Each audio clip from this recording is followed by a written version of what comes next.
Today is April 10th, one day after Resurrection Sunday. I am your intrepid host, L.A. Marzulli, and this is a special presentation on the Shroud of Turin, or what I prefer to call it, God's calling card. So this is a picture of the Shroud of Turin.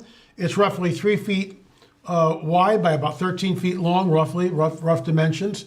It is a herringbone weave, and we'll get into this and so much more. But first, a word from our trusted sponsor. Noble Gold Investments have made it their mission to stay on top of the most important economic news. 3 bank runs in the last month. These are the second largest and third largest bank runs in the history of our country. The government is taking steps to guarantee all deposits. But folks, that means more money printing. Plus, the Fed is sitting on unrealized losses of $1.2 trillion on their $8.3 trillion bond portfolio. And the Fed will continue to raise interest rates even if they tank the economy. Do you know who are the only ones who are not afraid? The ones that are invested in gold with Noble Gold Investments. Folks, gold is the most stable asset outside of any government control. Thousands have approached Noble Gold Investments to get their hand on gold. Hurry and go to noblegoldinvestments.com to secure your wealth now.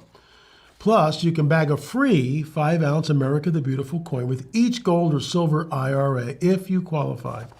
Folks, check it out. Please go to noblegoldinvestments.com. That's noblegoldinvestments.com. We did several months ago, and I got to tell you, I'm really glad we did. Once again, noblegoldinvestments.com.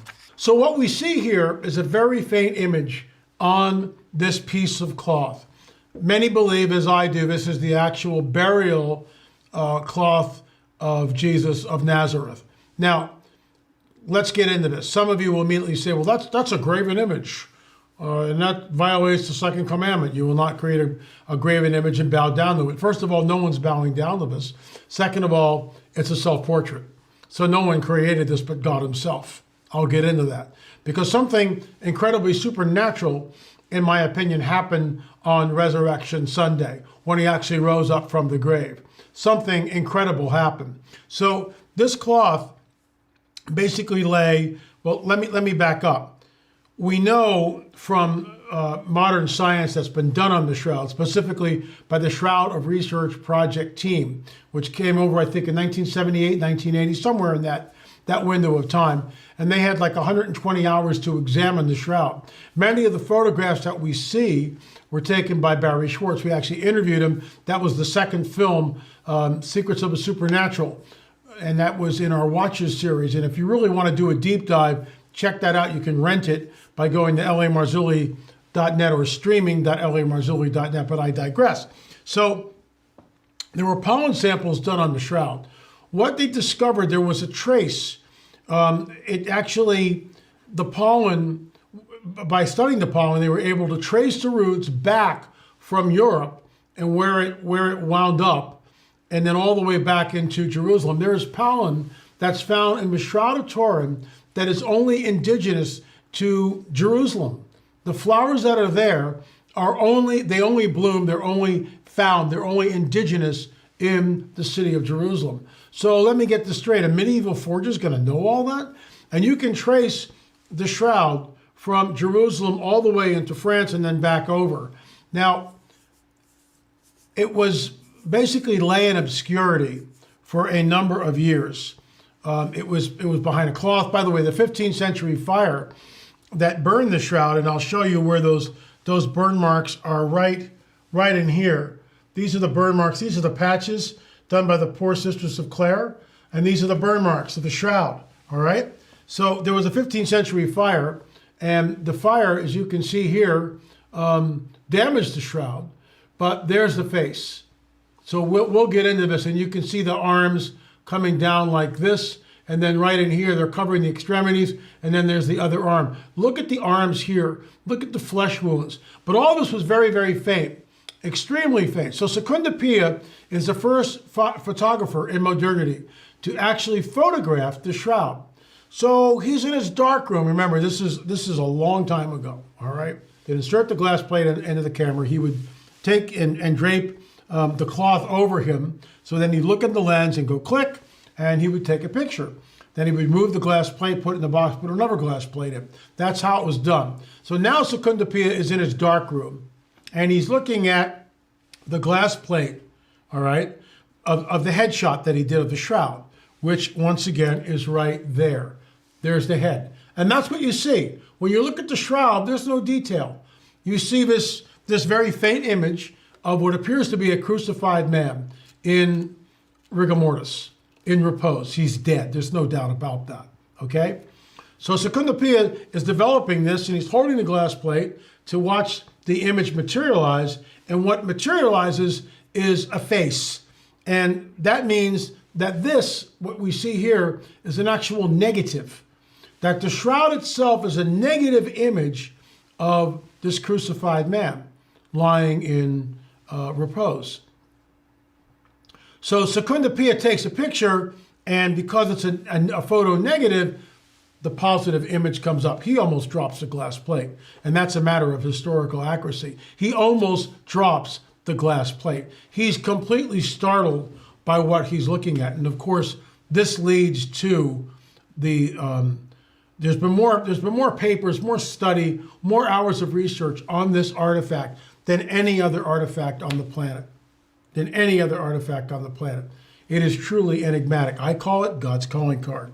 So the body is laid in the shroud, and this is why we see the dorsal image of the shroud and then the frontal image of the shroud. So we have the head, the face, and also the back. There's a lot of detail that's in this, and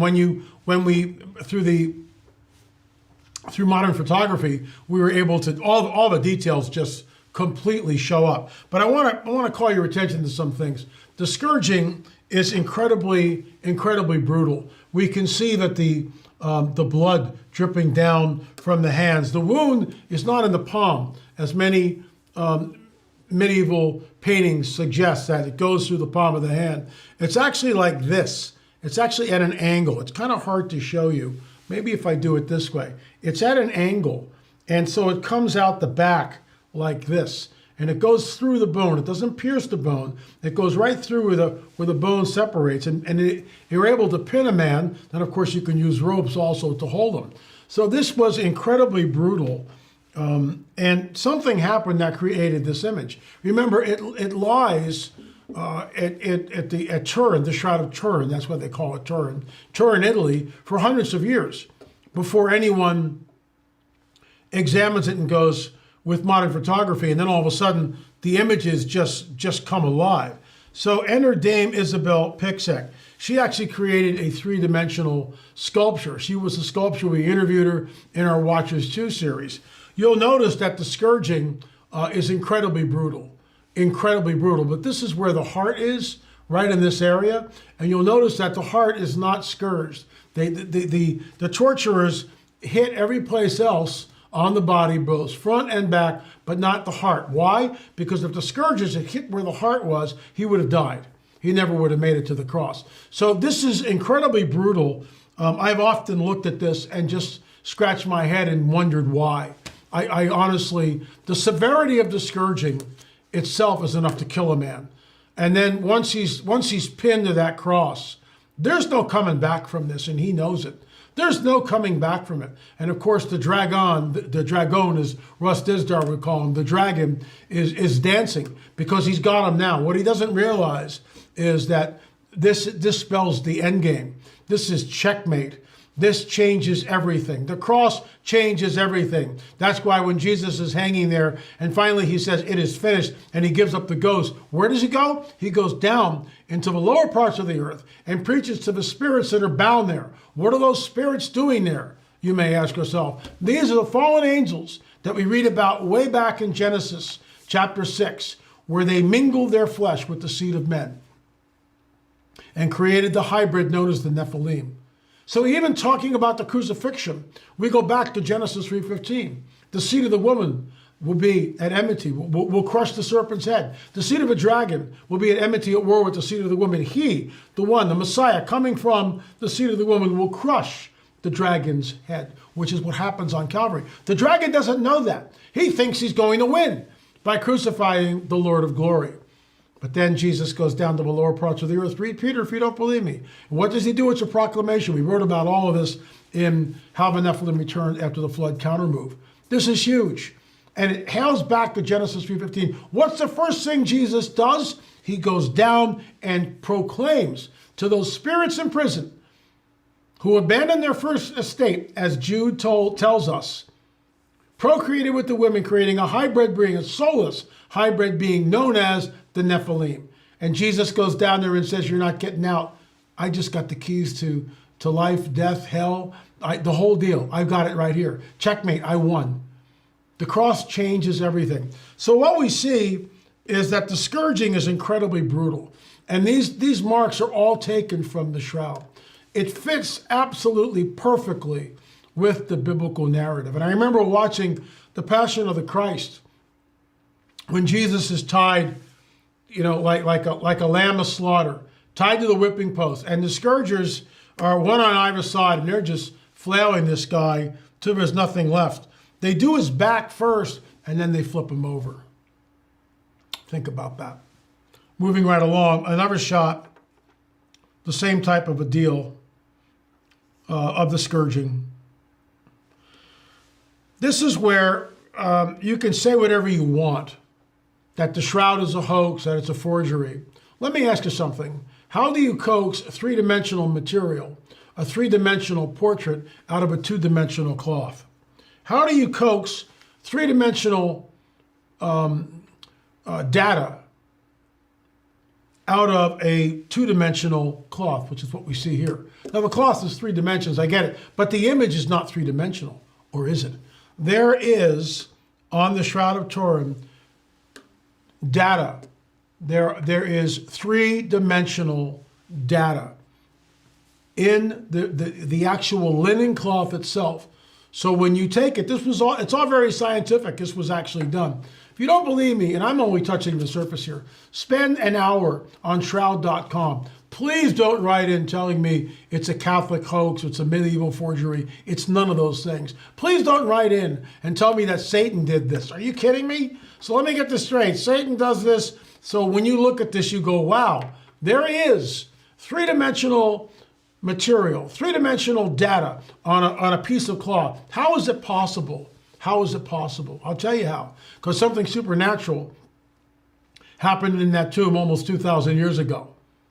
Dame Isabel Pixick believes that the body was levitated. It was a singularity. That time itself stopped.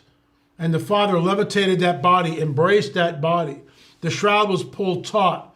And as Jesus was dematerialized in perhaps trillions of points of light, that created the image that we see on the shroud. But it wouldn't be until modernity, until the present day, that we were able to take the shroud and understand exactly the type of data that's encoded in the shroud. There he is. So when we look at this, there's the wound in the side. Once again, the soldier comes up and pierces right underneath the heart, right underneath. So he's not breaking a bone, and blood and water flow out. It's a deep dive, and when you actually study the shroud, you will be completely amazed. I was drawn to the shroud 43 years ago when I became a Christian, when I became born again and spirit-filled. I remember seeing the face of the shroud for the first time and just weeping and not knowing why I was weeping. Now I know. It is God's calling card. This is what he looked like. And you can debate that all you want. Some of you will go, oh, his beard was pulled out. Sections of his beard were pulled out, but not the entire beard. Some of you will say, oh, he had long hair. Yeah, he had long hair. Did he take a Nazirite vow? Possibly. Spend an hour on the Shroud of Turin website, shroud.com. Just spend an hour there. Look what's there. There's more scientific research done on the Shroud of Turin than any other artifact in modernity. End of story. That's what he looked like, in my opinion. A man's man. But he's not in that grave anymore. And his body wasn't secreted away by his disciples. He has risen. He appeared to over 500 people. The dead rose up at the hour of crucifixion, didn't they? Many godly saints who had died long ago were seen in the streets of Jerusalem. It's a type of rapture, in my opinion. Jesus appears to 500. He appears to the disciples who are huddling up in the room, They're thinking, maybe it's our turn next. Now what? He's dead. No knock on the door. He just comes right through the wall.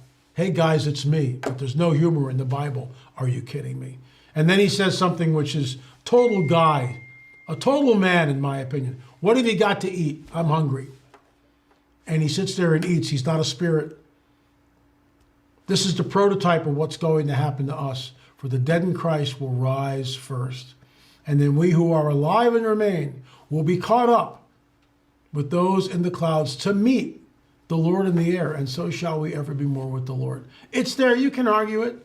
Please don't write it and tell me you don't believe in the rapture of the church. That's fine. Don't believe it. There's our prototype right there. There's our prototype. Another shot.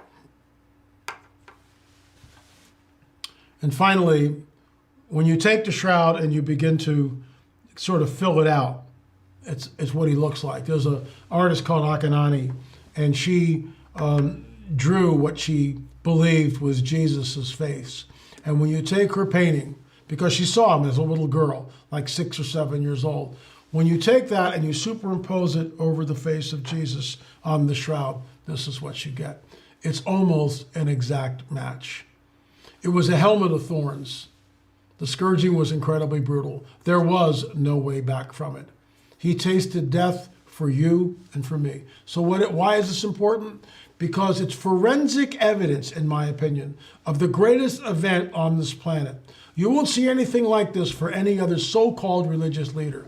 Buddha, Krishna, none of them have it. There's nothing there. There's nothing there that would point to the resurrection. They died a long time ago. Long time ago. Not this. He rose again from the dead. It is our blessed hope. Anyway, folks, I will be in Jupiter, which is really going to be cool. April 21st. Can't wait for that. At the Coming Great Deception, Calvary Church. And that's coming right up here. In a couple of weeks, I'll be there. Hope to see you there. I will be doing a deep dive, the Coming Great Deception, because it is coming.